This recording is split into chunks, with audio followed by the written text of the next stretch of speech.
వే gold trusted gold buyers మీరు తాకట్టు పెట్టిన బంగారాన్ని విడిపించి ఈ రోజు ఉన్న మార్కెట్ ధరకు కొనబడను. ఏపీలో సంచలనంగా మారినటువంటి కేసు సాయి కృష్ణ అదృశ్యం. ఇక ఈ కేసులో ఏపీ ప్రభుత్వం కీలక నిర్ణయం తీసుకుంది. కేసు దర్యాప్తుకు ప్రత్యేక సిట్ ను ఏర్పాటు చేస్తోంది. ఐజీ రవిప్రకాష్ ను సిట్ చీఫ్ గా నియమించింది ప్రభుత్వం. నలుగురు సభ్యులతో కూడినటువంటి సిట్ ని ఏర్పాటు చేశారు. సాయి కృష్ణ మిస్సింగ్ కేసులో 3వ రోజు విచారణ కొనసాగుతోంది. కృష్ణలంక పోలీస్ స్టేషన్ లో సిబ్బందితో పాటు టాస్క్ ఫోర్స్ పోలీసులను ప్రశ్నించింది ఏసీపీ దేవప్రసాద్. ఇక లాకప్ డెత్ ఆరోపణలతో ఈ దర్యాప్తు అయితే వేగంగా కొనసాగుతున్నట్లు చూడొచ్చు. ఇక శనివారం కృష్ణలంక స్వర్ణపురిలో వివరాలు సేకరించారు సీఐ. క్లూస్ టీమ్, ఫోరెన్సిక్ బృందాలు విచారణ ఆధారంగా సాక్ష్యాలను సేకరిస్తూ ఉన్నారు ఏసీపీ దైవప్రసాద్ బృందం. ఇక సాయి కృష్ణ అంశంలో కూడా తీవ్ర ఉత్కంఠ నెలకొందని చూడొచ్చు. ఇప్పటికే కూడా ఇది లాకప్ డెత్ అంటూ కూడా దీని మీద అయితే ఆరోపణలు వస్తూ ఉన్నాయి. ఇక మరొకవైపు కోర్టు సాయి కృష్ణను హాజరుపరచాలని చెప్పటము జరిగింది. కానీ ఈ కేసులో మాత్రం మనం చూస్తే గనక గాయద సాయి కృష్ణ ఈ కేసు నేపథ్యంలోనైతే మొదటి నుంచి కూడా సాయి కృష్ణ దాంట్లో లాకప్ డెత్ అనే ఆరోపణలు తన తల్లి కూడా న్యాయ పోరాటం చేస్తూ ఉన్నారు. ఇక ఇప్పటికే మనం కనుక ఈ అంశంలో చూసుకుంటే ఇటు గాద సాయి కృష్ణ అదృశ్యం కేసులోనైతే తాజాగా మరొక కీలక నిర్ణయాన్ని చూడొచ్చు మనం. ఈ కేసు విచారణ కోసం దర్యాప్తు సంస్థ సిట్ ను కూటమి ప్రభుత్వం ఏర్పాటు చేసింది. ఇక ఈ సిట్ కు చీఫ్ గా ఐజీ రవిప్రకాష్ ను నియమించారు. ఇందులో 3 సభ్యులుగా ఐపీఎస్ అధికారులను నియమించారు. ఈ మేరకు ప్రభుత్వం ఉత్తర్వులు జారీ చేసింది. ఈ బృందంలో సభ్యులుగా పశ్చిమ గోదావరి జిల్లా ఎస్పీ అద్నాన్ నయీము, మన్యం అల్లూరు సీతారామరాజు జిల్లా SP Amit border, Bapatla additional SP L Sudhakar ఉంటారు. మరొక వైపు ఈ కేసులో సిఐ నాగరాజు అరెస్టుకు రంగం సిద్ధమైనట్లుగా చూడొచ్చు. సింగనగర్ లోని ఓ ఇంట్లో ఆయన ఉన్నట్లుగా పోలీసులు గుర్తించారు. ఇక సాయి కృష్ణ అదృశ్యంపై పోలీసులు దర్యాప్తును వేగవంతం చేశారు. గత 3 రోజులుగా అనుమానాస్పదంగా ఉన్నటువంటి అన్ని ప్రాంతాల గాలింపు చర్యలు చేపట్టారు. అలాగే ఆయా ప్రాంతాల్లోని సీసీటీవీ కెమెరాలను చెల్లరపడుతున్నారు. కృష్ణలంక పోలీస్ స్టేషన్ లో ఉన్నటువంటి కంప్యూటర్ హార్డ్ డిస్క్ ను ఉన్నత అధికారులు స్వాధీనం చేసుకున్నారు. సాయి కృష్ణ తల్లి ఆరోపణల నేపథ్యంలో ఈ అంశాల మీద అయితే పోలీసులు దృష్టి సారించారు. ఇక సాయి కృష్ణ అంశంలో సాక్ష్యాలు తారుమారు అవ్వకుండా తన తల్లి ముందుగానే కోర్టును ఆశ్రయించడం జరిగింది. ఈ మేరకు ఇటు పోలీసులకు కూడా ఉత్తర్వులు ఇవ్వటం జరిగింది, కోర్టు ఆదేశాలు ఇవ్వటం జరిగింది.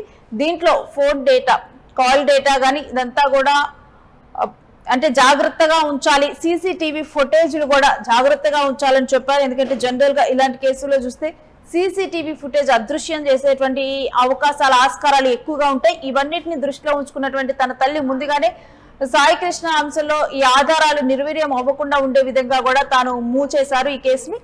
ఇక ఆ తర్వాత ఈ నెల సజీవంగా కూడా సాయి కృష్ణను 29వ తేదీన కోర్టులో హాజరుపరచాల్సి ఉంది.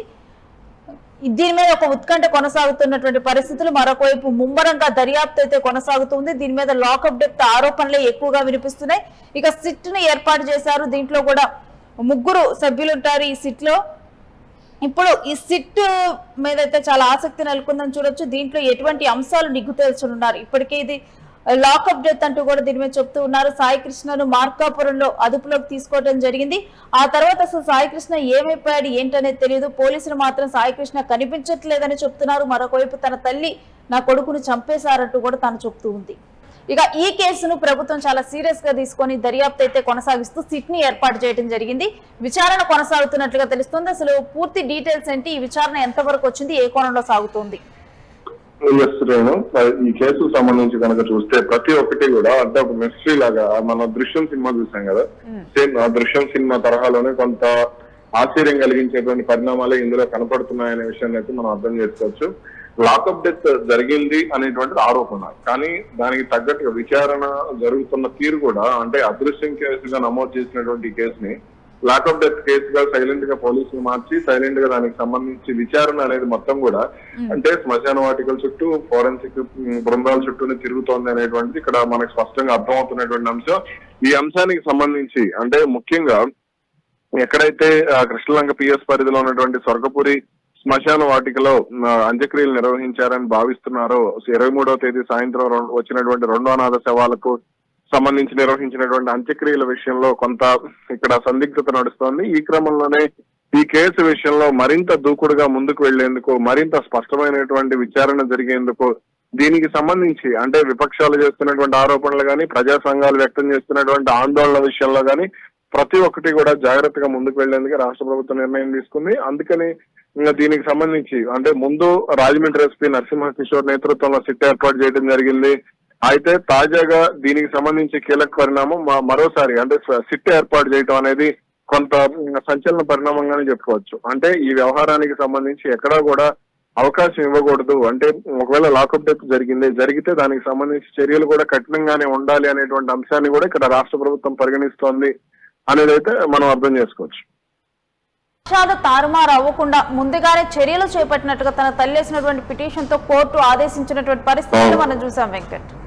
అవును, ఇక్కడ ఎప్పుడైతే లాకప్ డెత్ జరిగిందనేది కుటుంబ సభ్యులు కూడా ప్రధానంగా బలంగా చెప్పేటువంటి ప్రయత్నం చేస్తున్నారు. అదే విధంగా ఇక్కడ పలానా చోట అంత్యక్రియలు కూడా నిర్వహించారు, దహన సంస్కార కార్యక్రమాలు కూడా జరిగాయి అనేది ప్రధానంగా ఉన్నటువంటి ఆరోపణ. అందుకనే కృష్ణలంక పిఎస్ పరిధిలో ఉన్నటువంటి స్వర్గపురి శ్మశాన వాటికలకు ఏసీపీ దైవప్రసాద్ నేతృత్వంలోని బృందం వెళ్ళటం, ఆ తర్వాత అతన్ని మార్కాపురం నుంచి తీసుకొచ్చిన సమయంలో ఉన్నటువంటి టాస్క్ ఫోర్స్ పోలీసులు కానీ వీళ్ళందరూ కూడా ఈ అంశాన్ని కొంత సీరియస్ గా తీసుకుని మొత్తం వాళ్ళందరినీ కూడా విచారించడం ఇదంతా జరిగినటువంటి పరిస్థితి. కాబట్టి ఇప్పుడు కోర్టు 29వ తారీఖు లోపు కోర్టులో హాజరుపరచాలని చెప్పినటువంటి పరిస్థితి ఉంది. కానీ ఇక్కడ పరోక్షంగా అంటే అతను బతికి లేడు అనేటువంటి అంచనాకు కూడా పోలీసులు వచ్చారు కాబట్టి విచారణ మొత్తం కూడా మరణం దిశగా అంటే మొత్తం కూడా దహన సంస్కారాలు ఈ కోణంలో జరుగుతుందనేది మనకు అర్థమవుతోంది.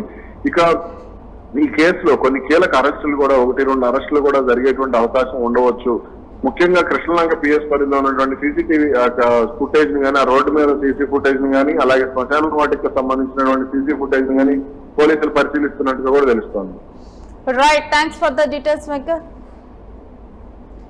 ఇక ఈ కేసులో చాలా దర్యాప్తు విషయంలో చూస్తే కనుక ఎటువంటి సాక్ష్యాలు కూడా తారుమారు కాకుండా అదేవిధంగా ఈ కేసును చాలా సీరియస్ గా తీసుకొని ప్రభుత్వం ఒక ప్రతిష్టాత్మకంగా తీసుకున్నట్లు చూడొచ్చు. ఎందుకంటే ఈ కేసు మీద ఇప్పటికే ప్రతిపక్షాల ఆరోపణలు నెలకొని ఉన్నాయి. అంటే ఇప్పటికే ఏసీబీ దైవప్రసాద్ బృందం అసలు ఈ కేసులో ఇప్పటి వరకు సాక్ష్యాలు లభించలేదు. ఇప్పటికే ఆ తల్లి కోరుతూ ఉంది, ఒకవేళ కనుక నా కొడుకును లాకప్ డెత్ చేస్తే కనీసం ఒక గుప్పెడు బూడిదన్నా ఇవ్వండి అని చెప్పి ఆ తల్లి కోరుతూ ఉంది.